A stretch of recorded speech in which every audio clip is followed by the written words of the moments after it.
And we're back.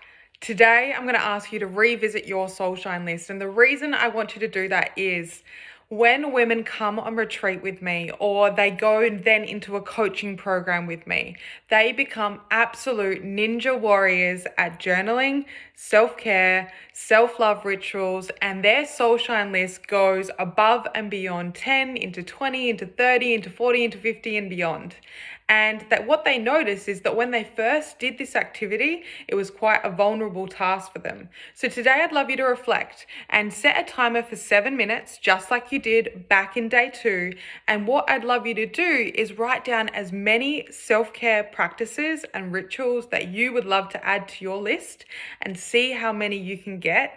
And then create an intention today to make sure you arrive to one of these things at an absolute minimum every single day for the rest of the week. Because essentially we should be doing them multiple times a day if they make us feel that good. I'm excited to see how you go. And don't forget to share the shine and tag me doing your Soulshine activities on Instagram at FitTaliaPretty and Soulshine AU so I can cheer you on.